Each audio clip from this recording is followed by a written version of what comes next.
Esa frase cayó en medio del brunch en la azotea, como un tenedor que resuena al caer al suelo. Todos la oyeron. Nadie se inmutó. Ella tomó un sorbo perezoso de su cuarta mimosa y sonrió como si hubiera dicho algo sabio. Mi nombre es Ramón Cortés. Tengo 54 años. Vivo en Ciudad de México. Y en ese momento, estaba sentado en un traje de lino en un clima de 27 grados, sudando a través de mi camisa mientras la nueva directora de operaciones, Beatriz Pérez, terminaba casualmente mi carrera frente a 8 colegas y un bol de cóctel de camarones. Beatriz era seda de pies a cabeza, incluso sus malditas sandalias. Se inclinó sobre la mesa, se limpió una hoja de albahaca de los dientes con un meñique bien cuidado y volvió directamente a planificar los ascensos de otras personas. Las mismas personas que yo había formado. Antes de empezar, ¿cómo va tu día? ¿Y desde dónde te unes? Sonreí a pesar de todo. Esa sonrisa corporativa de plástico, del tipo que dejas encendida como la luz de un porche. Todos los demás en la mesa se rieron o asintieron o le dieron una palmada en el hombro como si acabara de dar una charla TED. Me quedé sentado contando cuántos becarios a los que había orientado ahora aparcaban más cerca del edificio que yo. Beatriz me llamó, fiable, como si fuera un elogio. Lo que yo oí fue calientabanquillos, seguro, alguien a quien te olvidas de ascender porque nunca falla. Lo que no dijo, yo fui quien reconstruyó un sistema de proveedores desde cero mientras ella estaba grabando vídeos de liderazgo. Yo era el tipo que se quedaba despierto reescribiendo sus presentaciones para que no pareciera una idiota en las llamadas con los inversores. Yo era el tipo que nunca pedía crédito porque el equipo necesitaba victorias. No fue una sorpresa. Simplemente fue el momento que ella programó para decirlo. Metí la mano en el bolsillo interior de mi chaqueta, saqué un sobre blanco liso y lo deslicé sobre la mesa como si le estuviera entregando un cheque. Sin drama, sin discurso. Ella parpadeó, confundida, como si le acabaran de entregar un menú en un idioma extranjero. ¿Qué es esto?, preguntó, levantando las cejas. Mi dimisión. Efectiva dentro de 3 semanas. De hecho, se rió. Oh, vamos, Ramón. Me puse de pie. Disfruta de los camarones, dije, y me marché. No me apresuré. No golpeé mi silla. Caminé como si tuviera un lugar mejor al que ir, porque lo tenía. Nadie me persiguió. Nadie preguntó por qué. Eso es lo que pasa cuando la gente piensa que eres inofensivo. En el ascensor, presioné el botón de la planta baja como si llevara la etiqueta, paz. Me sentí tranquilo, no aliviado, concentrado. Para cuando llegué a mi coche, ya había marcado un número que no había usado en años. Ella respondió al segundo tono. Dime cuándo, dijo. ¿Ahora? Colgué la llamada, me senté en mi coche y miré el edificio como si ya estuviera detrás de mí. Lo único que quedaba era hacer el trabajo de irse y hacerlo bien. El jueves se sintió como si alguien hubiera impreso una foto de archivo y le hubiera dicho que actuara como un cierre. El cielo era estúpidamente azul. El aire olía a papel de impresora y a felicitaciones falsas. Entré en mi oficina y vi una nota adhesiva en mi monitor que decía, te echaremos de menos, Ramón, en tinta morada con una cara sonriente. Descolgué las fotos de mi tablero, una de mi hija en 3er grado con pegamento en la nariz, una de mi perro que llevaba muerto 2 años y una del equipo de cuando todavía me miraban como si yo estuviera al mando. Las empaqué de la manera cuidadosa en que lo haces cuando ya te has marchado en tu cabeza. Me quedé con una taza, de cerámica negra con, vuelvo en 5 minutos, en el frente. Nunca volví. Lo siguiente fue mi bolígrafo, una cosa plateada barata con buen agarre que había firmado más contratos de los que Beatriz había leído. La gente fue entrando a lo largo del día para despedirse. Karina de marketing me trajo un cactus en una maceta desconchada y susurró a medias, te mereces algo mejor. Sonreí y lo acepté como un hombre que no necesitaba algo mejor, solo la verdad. Esperaban calidez, les di cortesía. Esperaban nostalgia, les di carpetas. En mi escritorio, abrí mi nube privada. Etiqueté la carga como, fotos familiares. Nadie parpadeó. 28 gigabytes, hojas de cálculo, hilos de correo electrónico, registros de proveedores, borradores de presupuesto, versiones de documentos que no coincidían con lo que Beatriz había enviado a la junta directiva, notas en los márgenes, partidas que había ocultado, aprobaciones de chat con marca de tiempo que ocurrieron a horas en las que ningún empleado real estaría despierto. Creé 3 carpetas con nombres aburridos como borradores Q2, revisión de legado y retoque de nóminas. Dentro había migas de pan. No dramáticas, no obvias, solo irregularidades discretas. Del tipo que solo alguien que había trabajado en el sistema podría detectar. Parecerían borradores hasta que miraras más de cerca. En recursos humanos, sonreí durante toda la entrevista de salida, les conté mis historias ensayadas, hablé de seguir adelante y nuevos desafíos. Lo escribieron todo. Lo que no sabían, yo estaba tomando mis propias notas detrás de mi sonrisa tranquila. La gente dice tonterías a un hombre que se va. Les dejé. Finanzas me saludó con la mano y un «mantente en contacto». Dije, claro, contáctame cuando quieras. Luego contacté a otra persona, un antiguo cliente de hacía 4 años. Le pedí una lista de proveedores con la excusa de hacer recomendaciones. Mordió el anzuelo. La envió en 10 minutos. Crucé su lista con nuestras facturas. Encontré un nombre que aparecía 3 veces en nuestro sistema. No estaba en nóminas.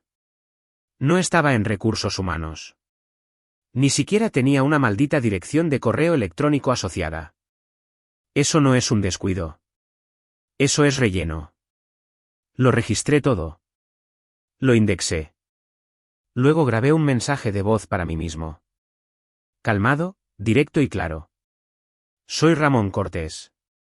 Fecha y hora grabadas. Entrada de proveedor. Número de contrato 67B. No en nómina. No en registro. Uso externo confirmado. Lo envié a un lugar que yo controlaba, uno que nadie más podía tocar. Si alguien en el futuro preguntaba, ¿cuándo empezó esto?, yo tendría una respuesta con una campana y una marca de tiempo. Antes de irme ese día, miré a mi alrededor una vez. Sin discursos, sin despedidas, solo una última carpeta depositada. Luego cerré el portátil, metí mi taza en la bolsa y salí como si estuviera en un descanso. No fui a casa. Aparqué fuera de un farmacias del ahorro, saqué mi viejo teléfono de repuesto e hice otra llamada. Marcos Hernández contestó al tercer tono y gruñó como si lo acabaran de interrumpir mientras veía hervir el agua. Ramón. Sí. ¿Finalmente renunciaste? Sí. Bueno, ya era hora. Fui al grano. Necesito nombres de proveedores de tu último trimestre. Los que no cuadraban. No dudó. Recitó 4 nombres como si hubiera estado esperando que alguien preguntara. Los anoté en el reverso de un recibo de Oxxo con un bolígrafo de la guantera. Uno de los nombres coincidía con un archivo que acababa de subir a mi nube. Eso fue suficiente. Te lo agradezco, dije. A por ellos, Ramón, murmuró y colgó. La siguiente era Graciela López, mi antigua compañera de piso de los años en que ambos sobrevivimos al vino barato y a las resacas de la Facultad de Derecho. Ella tomó un camino, los tribunales de divorcio, yo tomé las hojas de cálculo y las auditorías de proveedores. Guerras diferentes, la misma determinación. Llamé a su oficina. Respondió directamente. Sin asistente, solo ella. Necesito una ventaja, dije. No drama. Ni siquiera hizo una pausa. Envíalo. 2 palabras. 2 horas más tarde, recibí una solicitud de carga segura y un conjunto de instrucciones en forma de viñetas. Graciela no desperdició el aliento en compasión. Fue directamente a la estructura de las pruebas. Formateó los documentos de enrutamiento en carpetas indexadas, adjuntó capturas de pantalla de la cadena de aprobación y añadió contexto legal a cada pago señalado. Lo llamó formato listo para la junta directiva. También movió algunos hilos con un tipo que conocía que hacía contabilidad forense para divorcios complicados. Silenciosamente. Aún no había factura, solo un favor guardado de hace años cuando ayudé a su hermano a conseguir unas prácticas. A las 6, tenía lo que necesitaba para mi tercer movimiento. Envié un mensaje de texto a Damián Pérez desde un número que él no reconocería. Decía, reunión. 10 minutos. Mismo lugar que la reunión de crisis. Trae tu entereza. ¿Apareció? Por supuesto que sí. A Damián siempre le gustaba fingir que estaba por encima del pánico, pero podía verlo en su mandíbula, el tic que solo aparecía cuando la verdad comenzaba a respirarle en la nuca. Nos sentamos uno frente al otro en una tetería que una vez usamos durante el modo de limpieza de campaña. Sin trajes, sin títulos, solo té de menta y presión. Deslicé la carpeta Manila sobre la mesa. Estaba limpia, etiquetada en letra pequeña, huellas operativas.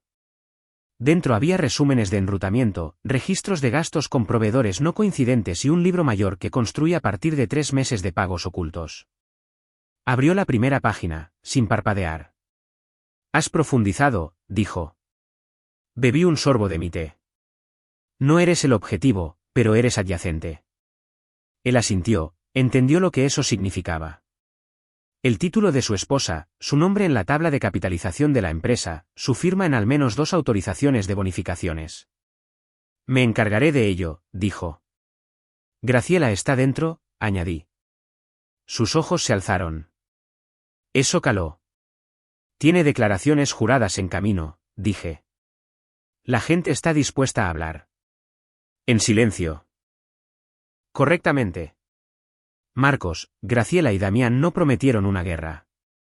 Lo que me dieron fue más frío que la rabia. Fue estructura. No pretendíamos quemar el lugar, estábamos construyendo un caso. Sin fuegos artificiales, sin filtraciones, solo números, fechas y recibos que no se podían discutir. Nos reunimos en oficinas prestadas y cafés, compartimos carpetas a través de canales seguros. Alineamos cronogramas, verificamos correos electrónicos. Cuando quieres ganar en silencio, no gritas, documentas. Y lo hicimos. Una marca de tiempo a la vez. Después de ese té con Damián, no dormí. Me quedé despierto creando detonantes. No necesitaba colapsar un sistema ni filtrar nada. Eso es teatro. Lo que quería era algo limpio, demostrable, repetible. Así que, introduje archivos donde sabía que Beatriz haría clic. Había mapeado su horario durante años. Ella escaneaba esas carpetas como un reloj cada miércoles a las 3 de la tarde. Eso me dio una ventana de 6 días para que el patrón se consolidara. También tenía un as en la manga, un administrador subalterno todavía dentro, uno que me debía un favor desde hacía una década. Su esposa consiguió una beca en aquel entonces porque yo moví hilos. No lo había olvidado. No necesitaba mucho de él. Solo una subida torpe de archivos, un cambio de nombre de archivo, accidental. Algo pequeño que pareciera humano, no planeado. Él aceptó. ¿Quieres que parezca tonto?, preguntó. No, dije. Quiero que parezcas cansado. Lo llevó a cabo un lunes, renombrando uno de mis archivos detonantes lo justo para atraer la atención de Beatriz. Ella hizo clic por costumbre. El registro lo marcó. Esa es la belleza de la gente como Beatriz.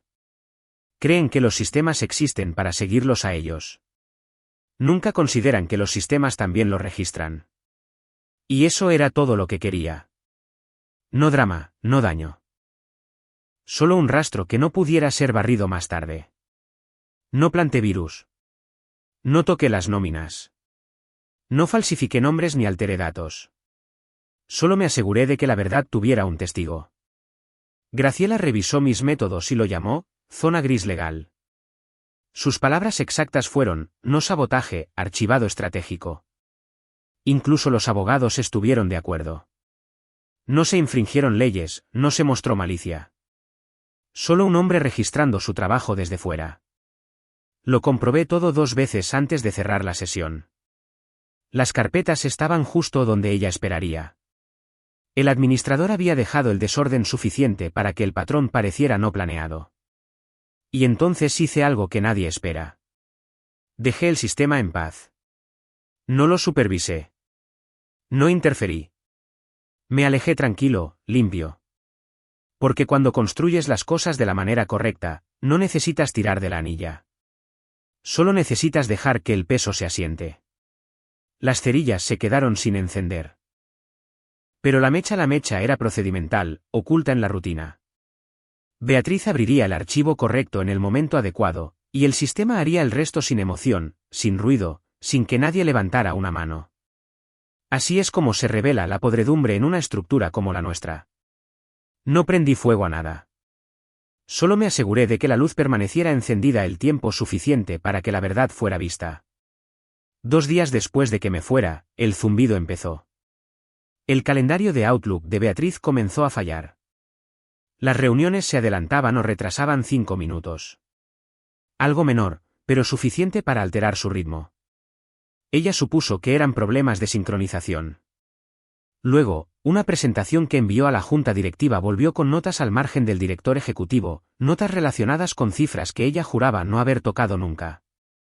Culpó a los becarios. Por supuesto que lo hizo. Y por supuesto, todos asintieron. Porque la gente siempre cree a la persona que parece pertenecer, blusa de seda, tono seguro, esa postura corporativa pulida que se lee como competencia hasta que aparecen las grietas. Se puso a sí misma en copia en correos electrónicos en los que nadie necesitaba estar. Volvió a aprobar cosas que no requerían aprobación. Su tono en Slack cambió, respuestas de una sola palabra, cortantes, robóticas, uso de emojis pasivo-agresivos. Alguien lo llamó, modo Beatriz. Se quedó. Llamó a ti 3 veces esa semana. Lo llamó un fallo técnico. Dijo que el servidor era inestable. Yo sabía la verdad. Los marcadores estaban zumbando ahora. No fuerte, pero constante. El fallo no era técnico. Era estructural. Luego, Finanzas encontró algo. Un número de ruta que no coincidía con el banco de un proveedor de hacía 4 meses. El importe de la factura era pequeño, menos de 100.000 pesos. Pero no cuadraba. Lo marcaron discretamente. Nadie quería ser el que cavara hasta que alguien lo hizo. ¿Alguna vez has visto a un analista financiero aferrarse a un hilo? Es como ver a un perro con un rastro. Implacable, educado, pero peligroso. Las respuestas de Beatriz se volvieron más tensas. Envió a Damián una serie de mensajes directos. ¿Estás viendo actividad extraña? Se cambió la versión de la presentación. ¿Alguien está haciendo preguntas en el departamento legal? Damián le dio el tratamiento lento, respuestas cortas, sin urgencia.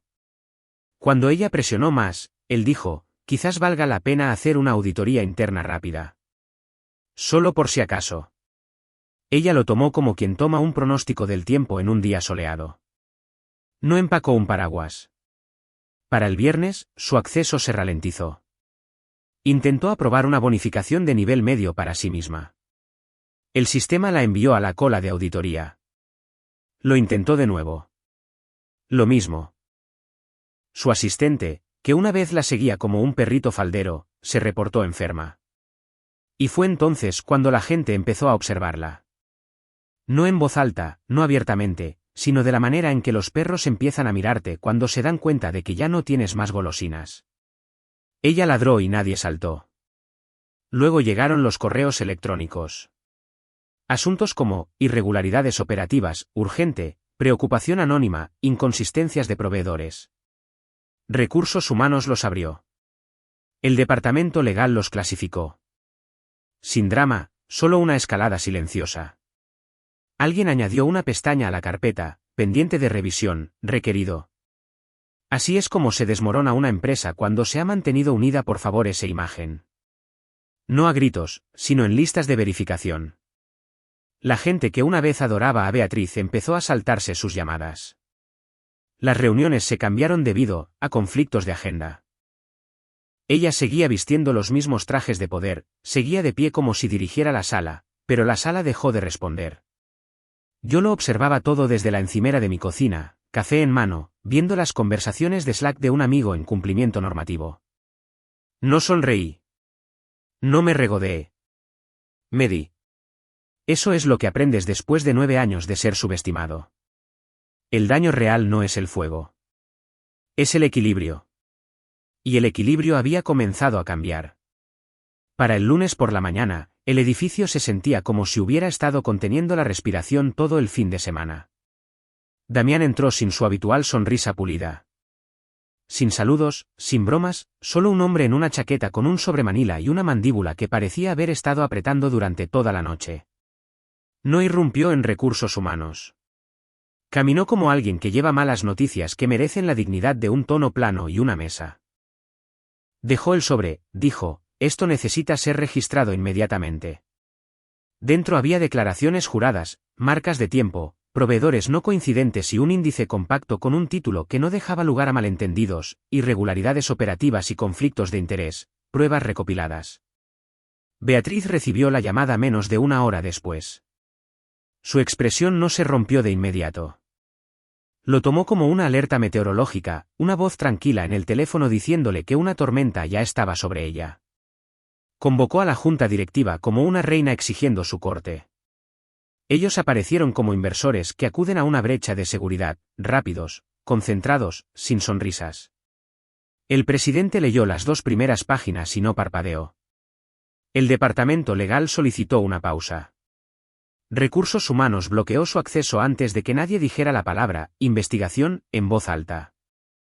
Las personas que una vez sonreían demasiado en su presencia de repente comenzaron a hablar en tonos neutros. Rastreen los cronogramas, dijo uno. No asumamos intencionalidad. Ya se estaban posicionando. El rumor llegó a la oficina a la hora del almuerzo. La gente susurraba, el sobre de Damián, como si tuviera peso. El título de Beatriz dejó de tener validez. Envió correos electrónicos que no obtuvieron respuesta. Mensajes de Slack que fueron vistos, pero no respondidos. Él había visto el libro mayor. Había leído las aprobaciones de bonificaciones. Sabía en lo que estaba sentado y con quién estaba casado. No intentó darle un giro. No intentó ocultarlo. Trajo a Graciela a la sala. Ella no entró atacando. Entró con carpetas, paquetes limpios, pestañas codificadas por colores, una para cada miembro de la junta. Cada documento notariado, cada fecha verificada. Habló como una mujer acostumbrada a ser interrumpida. Pero no hoy. Nadie la interrumpió. Lo expuso todo, inconsistencias de proveedores, aprobaciones duplicadas, tiempos de acceso registrados que no coincidían con su historia. Un patrón que no podía ser descartado como accidental. La junta votó sin drama. Baja administrativa, con efecto inmediato. Devuelva todo el equipo antes de las 5. Revisión adicional pendiente. Beatriz no habló. Se puso de pie. Salió como si todavía creyera en su propia gravedad. A la mañana siguiente, su asistente regresó por primera vez en una semana. Silenciosa, con el pelo recogido en una coleta apretada. Dejó un sobresellado en el escritorio de Beatriz y se fue.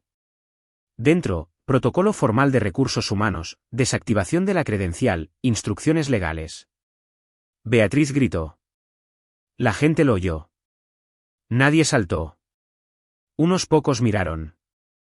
La mayoría simplemente abrió sus portátiles y siguió escribiendo. Así es como suena un colapso real. No como sirenas, sino como el aire que vuelve a la habitación. Lo vi desarrollarse desde una mesa en la esquina de un café al final de la calle. Un contacto de cumplimiento normativo me daba actualizaciones en tiempo real a través de un chat privado. No me sentí orgulloso. No me sentí enfadado. Solo sentí esa especie de vacío específico que te golpea después de que finalmente envías la factura por un trabajo que nunca quisiste hacer pero que tenías que hacer. Removí mi café, pagué la cuenta y esperé a que el resto cayera. A la mañana siguiente, el edificio se movía como una máquina que finalmente recuperaba sus piezas. La credencial de Beatriz no funcionaba. Su calendario desapareció. Su nombre se deslizó por la cadena de autoridad como un plugin obsoleto. Y entonces el papel comenzó a fluir. Las declaraciones de testigos se apilaron en carpetas blancas y limpias. Algunas estaban escritas a máquina, otras garabateadas con letra nerviosa.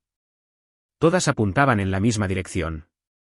Un desarrollador subalterno se presentó con un registro, actividad del sistema con marca de tiempo bajo las credenciales de Beatriz, principalmente entre la 1 y las 3 de la madrugada. Un empleado de nóminas presentó una hoja de cálculo titulada Archivo de conciliación, con 4 cuentas fantasma que recibían transferencias trimestrales. Sin identificaciones vinculadas, sin formularios W2. Personas que habían guardado silencio durante años de repente recordaron cosas. Esto podría no ser nada, pero, se convirtió en correos electrónicos detallados con fechas, rutas de archivos y capturas de pantalla adjuntas.